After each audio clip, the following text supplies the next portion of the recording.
All right, we're going to come back to that topic later in the show, but now let's bring in tonight's panel, Sky News host Steve Price and Liberal MP Zoe McKenzie. Great to see you both here in Melbourne for once with Welcome. You. Now, the Prime Minister was caught out today playing tennis in Cottesloe, while the community and all Australians were horrified at this terror attack. Steve Price, can you believe he was playing tennis instead of addressing the nation on this important issue? I was staggered that he stayed in Perth for the whole weekend. Forget the tennis. Even if he wasn't playing tennis, I couldn't understand why. This happened Friday morning, very early, as we know. He should have come straight back to Victoria and should have gone there on the Friday. But then he doesn't go there on the Saturday. Then you get 2 days of he doesn't even give a media conference, doesn't talk about it. And then when he was asked about playing tennis today, he said, I didn't play tennis on Sunday morning. And then someone said, what, we got it wrong, have we? But he then admitted that he was playing tennis in the afternoon for 2 hours. I mean, it's such a bad look. These people, and the Premier's no better, Jacinda Allen, they've just completely lost the plot. They don't get it.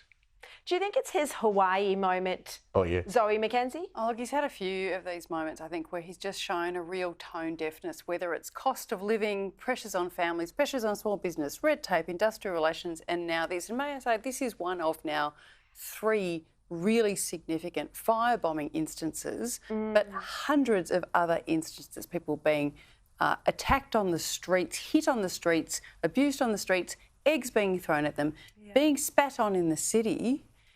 There was plenty of evidence of a proper narrative, proper leadership being required in October of last year. Exactly. The fact that we're still here in December and there are days of silence. He didn't send out Richard Marles, Deputy PM, he's just down the road. Didn't send out the Attorney General, he's even closer to the synagogue in question. You know where the Premier was? No one went. In a pub on Sunday. She didn't go to that vigil. She was in Northcote in a hotel making an announcement about licensing laws. The leadership is absolutely disgraceful. And you know, Melbourne, I think, we're seeing anti-Semitism everywhere. It feels like it's been particularly acute in this community. I think at least New South Wales Premier Chris Minns, his instincts are in the right place. Yes, we haven't had enough law enforcement action, but his heart's in the right place. He came out on the weekend and he said, well, we need to ban protests outside of synagogues. This is what I've been saying for such a long time. You can't just protest people. Well, Jacinda Allen said tonight that she won't even introduce a permit system to stop people marching. You recall, as you reported at the time, that march past a synagogue in Sydney was denied a permit and they changed the route. She was asked again tonight, will you put in a permit system to stop pro-Palestinian marches carrying Palestinian flags, shouting out from the river to the sea? No. It's the most basic thing that should be done. Look, I want to turn to another couple of stories that are around today. We will come back to this. I've got James Patterson on the show a bit later, plus Israel's anti-Semitism envoy. So I'm going to have full coverage tonight. But we are seeing reports in the Herald Sun today about just how much the controversial First Nations People Ambassador is costing. Now, we already know that the salary is nearly $800,000.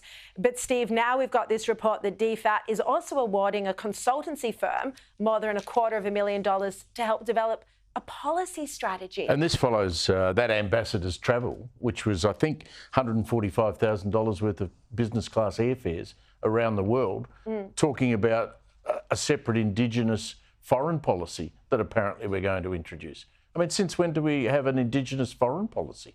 Peter Dutton, I think, Zoe, has said he's going to scrap it, hasn't he? Not that I've seen today necessarily, but that would be a logical investigation to make. That, together with the other $316 billion of additional funding that have contributed to 36,000 additional public servants in Canberra, it's quite a long list of expenditure that we need to start with if ever we get back into government in Canberra. Zoe, maybe Peter Dutton needs to announce an Elon Musk, Vivek Ramaswamy style Doge.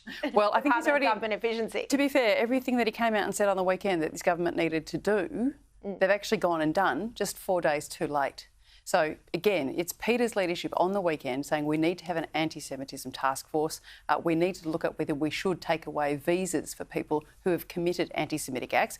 I was recently in India with a bunch of German politicians. They actually take away citizenship if it's been found that somebody committed a grave anti-Semitic act. So, again, Peter is leading the debate and the Prime Minister is come slowly up behind. Who's our Elon Musk? Who we're going to make Dog boss. We'd have to work out who should be appointed to it, but it's a good idea. It's a fantastic idea. Because the public service is bloated. It's costing 36,000 extra since Albanese was elected. Yeah, it's costing, and the budget blowout's already intense.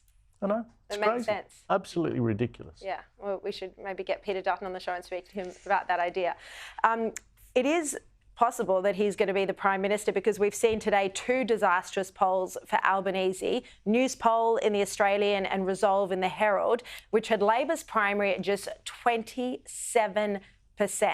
I mean, you'd think they can't really win with a 27% primary. Steve, do you think it's now looking like Peter Dutton could win outright? I mean, we always talk about how the most likely scenario is Albanese and minority government, but do you reckon now people are just turning off, that the Prime Minister has lost the confidence of Australians? Absolutely. I mean, he as a leader is shot.